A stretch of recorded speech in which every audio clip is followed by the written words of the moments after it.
जय हिंद। फिर से आप सबका एक नए वीडियो में स्वागत है। आइए हम लोग इसमें देखेंगे एक्सरसाइज 13.2 का क्वेश्चन नंबर 4 से। इससे पहले हम लोगों ने पिछले वीडियो में 2 और वीडियो को देखकर ही आए और इस वीडियो को देखें।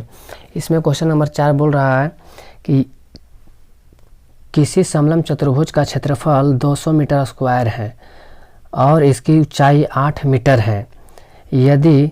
यदि समांतर भुजाओं में से एक भुजा दूसरी भुजा से 6 मीटर अधिक है, मतलब इसमें हमको डायरेक्ट तो भुजा का मान नहीं दिया, लेकिन इतना बोल रहा है कि एक भुजा जो है वो दूसरी भुजा से 6 मीटर अधिक है, यानी हम लोग को इसमें x मानना पड़ेगा। कह रहा तो समांतर भुजाओं की लंबाई ज्ञात कीजिए। क्वेश्चन में हमें 3 चीज़ दिया है, यानी कि एक तो समलंब चतुर्भुज का क्षेत्रफल दिया है 200 मीटर स्क्वायर, दूसरा उसका ऊंचाई भी दे दिया है, और तीसरा हमको डायरेक्ट नहीं दे करके इनडायरेक्ट दिया है कि एक भुजा दूसरी भुजा से 6 मीटर अधिक है। तो आइए इसको हम लोग देखते हैं। सबसे पहले तो हम फिगर बना लेते हैं। फिगर आप लोग भी बना लीजिए और पेन पेपर लेकर ही बैठिए। जैसे समलंब चतुर्भुज का फिगर कुछ इस प्रकार से होता है। समलंब चतुर्भुज में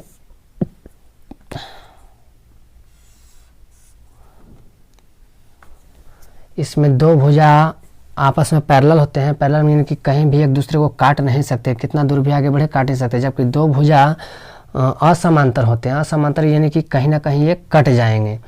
तो ये भुजा होता है जो समांतर भुजा होता है, जो हर जगह की दूरी बराबर होता है। तो इसमें हमको दिया है क्या कि इसका ऊंचाई दे दिया। ऊंचाई यहाँ से गिरता है आधार पर, तो ये ऊंचाई को हम लोग h मानते हैं। ऊंचाई का मान दे दिया है 8 मीटर। ये पूरे फिगर का क्षेत्रफल दे दिया है 200 मीटर स्क्वायर। एक चीज़ और दिया है, इसमें बोला है कि समांतर भुजाओं में से एक, इसको हम लोग मान लेंगे B1, भुजा को मानते थे B1 और इसको मानते थे B2। तो B1 यानी पहली भुजा हमको पता नहीं है क्या, तो बोल रहा है कि क्वेश्चन में कि एक भुजा दूसरी भुजा से 6 मीटर अधिक है। अगर दूसरी भुजा यहाँ से यहाँ, इसको हम नाम देते हैं A, B, C और D। अगर दूसरी भुजा यहाँ से यहाँ को हम लोग अगर मानते हैं x, तो कह रहा है पहली भुजा दूसरी भुजा से 6 अधिक है। अगर ये x है तो ये x प्लस 6 हो जाएगा। इतना, इस बात में किसी को दिक्कत है फिर बोलिए। यहाँ पर 2 केस बनता है, अगर इसको x माने इसको भी x, तो एक को अगर x माइनस x इसको कर देंगे, -6 कर देंगे, तब पर भी -6 होने पर एक भुजा अपने आप 6 बड़ा हो जाता है। तो देखिए ये फिगर तो बनाना, अगर नहीं बनाते तब पर ही बन जाता, ऐसे बना लिए तब पर भी ठीक है। इसमें लिखेंगे सबसे पहले कि दिया हुआ है, क्वेश्चन में क्या दिया हुआ उसको आप सबसे पहले लिख लीजिए, इससे आसानी होता है सॉल्यूशन में। तो दिया हुआ है समलंब चतुर्भुज का क्षेत्रफल, लिखेंगे समलंब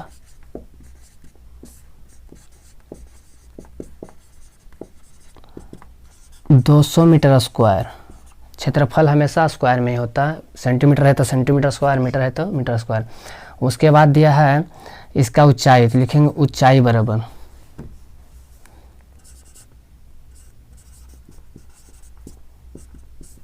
ऊंचाई को h से, ऊंचाई दिया है 8 मीटर। उसके बाद दिया है इसके जो मतलब समांतर भुजाओं में से एक भुजा माने हैं x, तो लिख देंगे तथा समांतर भुजाओं में से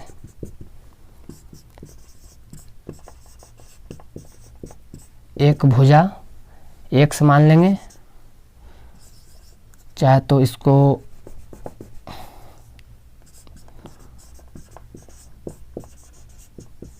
दूसरी भुजा हम ये माने हैं B2 है, तो इसको हम लोग x मान लेंगे। तो पहली भुजा कितना हो जाएगा, तो x प्लस 6। क्वेश्चन में बोला है, आप देख लीजिए बढ़िया से।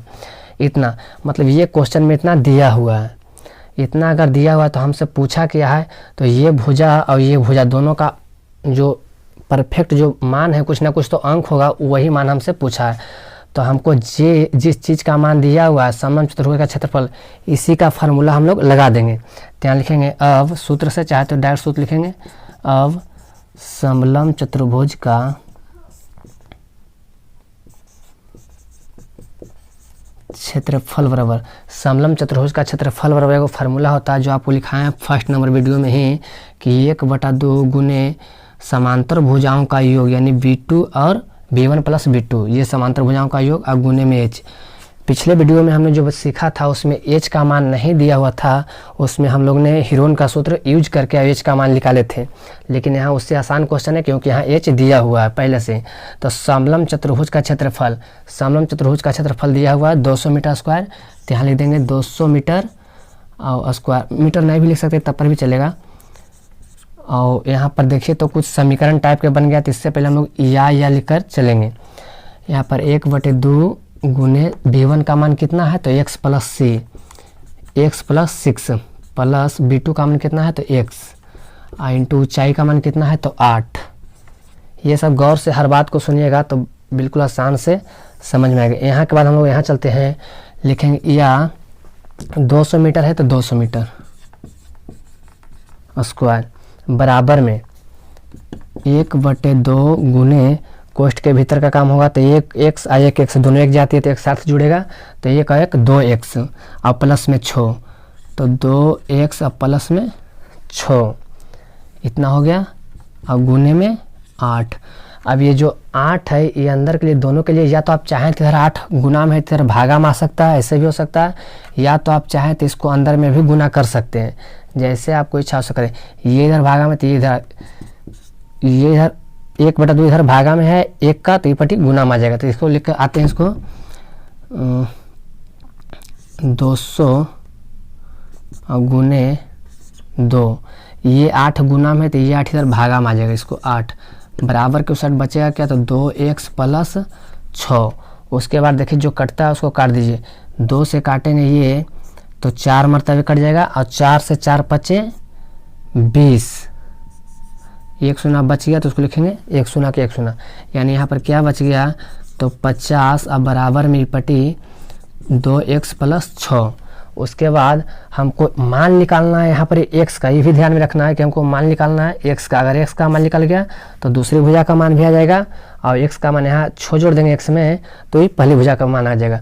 तो हमको x को बचाना है, बाकी हर चीज़ को एक तरफ लेके आ जाना है बराबर के। तो यहाँ लिखेंगे 50 के 50 6 पट्टी प्लस में तो ये पट्टी आ जाएगा बराबर के, तो क्या हो जाएगा माइनस में, ये आप लोग को पता है। उसके बाद 2x, यहाँ 1 और 2 के बीच में कुछ नहीं तो यहाँ पर गुना के चिन्ह छुपा हुआ रहता है, इसलिए हम यहाँ पर लिख देंगे कि 50 जब घटेगा तो हो जाएगा 46, 46 बराबर 44 होगा बराबर में 2x। यहाँ पर हमको बचाना सिर्फ x है, इसलिए हम लिख सकते हैं कि इसलिए x बराबर, इसको हम लोग मतलब बायां साइड ले चलाए हैं तो यहाँ पर एक टर्म लिखते हैं, इसको हम पलट दिए हैं 2x बराबर 44। तो इधर 2 है गुना में तो इसलिए हो जाएगा, इसलिए x बराबर 44/2 और 2 से कट जाएगा, ये 2 था यहाँ गुना में इसलिए बराबर को साइड भागा में हो गया, यानी 22 मरतबे कट जाएगा। ये जो 22 आया है x का मान, तो यहाँ पर देखिए x हम किसको माने दूसरी भुजा को, तो यहाँ पर हम लिख देते हैं। इसके बाद यहाँ पर देख लीजिए, लिखेंगे कि अतः एक भुजा या तो दूसरी भुजा, एक भुजा की लंबाई खोजा था क्वेश्चन में, तो लंबाई बराबर एक भुजा की लंबाई कितना माने थे तो x प्लस 6, x का मान कितना आया तो 22, तो इसको लिख सकते हैं 22 प्लस 6, यानी कि 22 और 6 28 और सभी लंबाई मीटर में है तो इसलिए 28 मीटर आ गई ये पहला का आंसर। उसके बाद दूसरी भुजा की लंबाई कितना हो जाएगा तो दूसरी भुजा की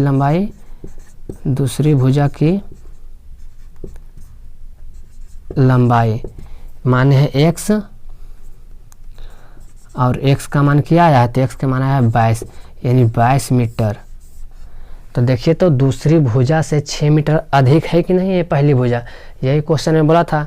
अगर हम लोग ऐसे भी कर देते कि एक को मानते x है वो को मानते x माइनस 1 तब पर भी उतना ही आता, क्यों क्योंकि x का मान आता अगर आ जाता वहाँ पर फिर 28 और 28 में फिर 6 घटता तो हो जाता 22, यानी तब पर भी उतना ही आता। तो आप लोग इसको बढ़िया से कॉपी पर लिखिए, सबसे पहले तो यहाँ से यहाँ तक, उसके बाद यहाँ के बाद यहाँ से यहाँ तक, उसके बाद ये लास्ट में अतः वाला। तो ये हो गया 28 सेंटीमीटर और उसके बाद 22 मीटर, दोनों समांतर भुजाओं का लंबाई। क्वेश्चन समझ में आया होगा। क्वेश्चन नंबर देखते हैं 5। क्वेश्चन नंबर 5 भी बेहद आसान क्वेश्चन है। देखिए इसमें दिया है कि किसी समलंब चतुर्भुज की समांतर भुजाएं क्रमशः मतलब पहला और दूसरा है 24 सेंटीमीटर और दूसरा है 20 सेंटीमीटर तथा दोनों भुजाओं के बीच की दूरी 15 सेंटीमीटर है। क्वेश्चन को बारीकी से पढ़िएगा, इसमें देखिएगा कि क्या चीज़ दिया हुआ। अगर आप समझ गए कि क्या चीज़ दिया है और क्या चीज़ पूछ रहा है तो क्वेश्चन बनाने में बहुत ही आसान होगा। कह रहा है इसका क्षेत्रफल ज्ञात कीजिए, यानी कि हम लोग के समलंब चतुर्भुज का क्षेत्रफल पूछा है तो उसका फार्मूला हमें याद होना चाहिए और उसमें जो भी चीज़ भी यूज हुआ है वो सब चीज़ हमको मान दे दिया। तो सबसे पहले हम एक फिगर भी बना लेते हैं, अगर नहीं बनाएंगे तब पर भी आ जाएगा आंसर, ऐसा नहीं कि नहीं आएगा। फिर भी समलंब चतुर्भुज का फिगर कैसा होता है तो एक फिगर बना लेंगे इस प्रकार के कुछ। इस प्रकार के दो भुजा होता है जो समांतर होता है और दो असमांतर होता है, यानी कि दो भुजाओं के बीच की दूरी हमेशा बराबर होता है। यहाँ से यहाँ तक इसको बोलते हैं, बीच की दूरी को ऊंचाई बोलते हैं। तो इसमें दिया हुआ है समांतर चतुर्भुज क्रमशः 24 हम बड़ा वाला को मानेंगे 24 है तो नीचे वाला को मानेंगे बड़ा वाला भुजा को 24 और ये 20, ये समांतर भुजा था। दोनों कोचि में है सेंटीमीटर में, इसको सेंटीमीटर में लिख देंगे।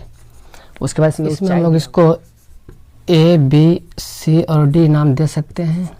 इसमें हमको दोनों के बीच मतलब दोनों समांतर भुजाओं के बीच की दूरी 15 सेंटीमीटर दिया हुआ, तो इसको हम यहाँ से मान सकते हैं यहाँ तक की ऊंचाई को 15 सेंटीमीटर, या कोई चाहे तो यहाँ पर भी मान सकता है, उससे कोई दिक्कत नहीं है। यानी कि यहाँ से लेकर के यहाँ तक यानी दोनों भुजाओं के बीच की दूरी हमेशा 15 सेंटीमीटर, जो बीच की दूरी होता है वही ऊंचाई होता है। इस फिगर से हमको बोला है कि निकालने के लिए इसका क्षेत्रफल यानी समांतर चतुर्भुज का क्षेत्रफल। तो इसमें लिख भी सकते हैं कि दिया हुआ है, अन्यथा फिर डायरेक्ट भी लिख सकते हैं कि दिया हुआ क्या दिया हुआ, तो दोनों समांतर भुजाओं का लंबाई दिया हुआ। तो लिखेंगे एक का तो दिया हुआ है 20 सेंटीमीटर, इसको मान लेंगे B1, और दूसरा लंबाई है 24 सेंटीमीटर, इसको मान लेंगे B2। उसके बाद ऊंचाई भी दिया हुआ है, ऊंचाई यानी h बराबर दिया हुआ है 15 सेंटीमीटर। हमसे पूछा क्या है, तो इसमें हमसे पूछा है ये फिगर का क्षेत्रफल। सबसे आसान क्वेश्चन है इसमें, क्योंकि ऊंचाई दिया हुआ इसलिए लिखेंगे समलंब चतुर्भुज का क्षेत्रफल बराबर, फार्मूला याद होना चाहिए, होता है 1/2 गुने B1 प्लस B2, यानी कि दोनों समांतर भुजाओं का योग और गुने में ऊंचाई। इसका मान दिया हुआ है 1/2, B1 का मान है 20 प्लस इसका मान है 24 B2 का, और h का मान है 15 सेंटीमीटर। यहाँ तक फार्मूला याद होना चाहिए तभी बनेगा। 1/2 का 2, इसको जोड़ेंगे तो हो जाएगा 20 40 4 44 गुने 15, 2 से 44 को काट सकते हैं आसानी से 22 मरतबे, अब 22 गुने 15 यानी कि हो जाएगा, यहाँ के बाद यहाँ लिख देते हैं बराबर में 22 गुने 15। अब 15 का पढ़िए 22 बार तो 15 दूनी के 30, बाकी हाथ में 3, अब 15 दूनी के 30, 30 और 3 33, यानी कि 330। ये निकल रहा है क्षेत्रफल, सभी दिया हुआ है सेंटीमीटर में, तो ये हो जाएगा 330 सेंटीमीटर स्क्वायर। यही आंसर है। हर बात को गौर से सुनिएगा और फिर से एक बार देखिए तो समझ में बहुत अच्छे से आ जाएगा। सबसे आसान क्वेश्चन था ये। इससे पहले वाला क्वेश्चन में हमको यहाँ ऊंचाई नहीं दिया हुआ रहता था, तो हम लोग हीरोन का सूत्र के प्रयोग करके निकालते थे। और बाकी नेक्स्ट वीडियो में देखेंगे अगला क्वेश्चन। और वीडियो अच्छा लगे तो अपने दोस्तों को ज़रूर बताइएगा इस वीडियो के बारे में। बस इतना ही कहना चाहेंगे।